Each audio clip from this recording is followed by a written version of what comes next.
Hello, everyone. This week's poem is Truggle Tree Monsters by Jill Eggleton. Let's look closely at the illustration. What kind of poem do you think this is? That's right. It's a nonsense poem. It's not true. I wonder what makes you think that.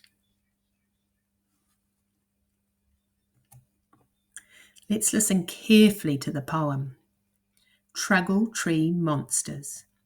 Truggle tree monsters hang by their knees, way up high in red truggle trees, hanging in bunches, hanging in rows, giggling and wiggling their monstrous toes, hooting and howling and smacking their lips and crunching on bugs and truggle tree chips. How do you know there are no such things as truggle tree monsters? I can't say I've ever seen any like that. I don't think I've seen any trees that looks like a truggle tree either. Would you like it if there were truggle tree monsters? Why do you say that? Let's look closely at the poem. Can you find the words hooting and howling? Here they are in bold font. What do you think these words might mean? Hooting and howling. That's right. They're the sounds that the truggle tree monsters make.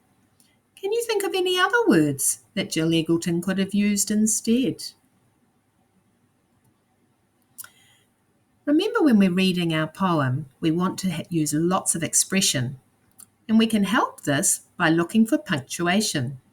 There's lots of full stops and commas in this poem that we can take a breath at. There's also some wow words, giggling and wiggling, that we can make sound exciting. Let's read the poem together, making sure we use the punctuation and our wow words to read with expression. Truggle tree monsters. Truggle tree monsters hang by their knees, way up high in red truggle trees, hanging in bunches, hanging in rows, giggling and wiggling their monstrous toes, hooting and howling and smacking their lips and crunching on bugs and truggle tree chips. It's a bit of a tongue twister, isn't it? I can find lots of words that end in ing. I wonder if you can look at the poem and see if you can find them. Can you find hanging, giggling, wiggling, smacking, and crunching? I wonder if you can find any words that are plurals.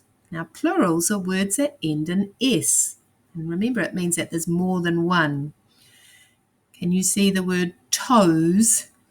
Each monster has got 1, 2, 3, 4 monstrous toes on each foot. Can you find some other words in the poem that end with S? Remember to practice reading your poem to the family this week. Can you come up with some actions that you could share with the class at one of our Google Meets? Remember to draw a picture to illustrate your poem. Look closely to see all the things you'll need to include. Remember, the trees are red and the monsters are hanging in rows and bunches. Have fun, everyone.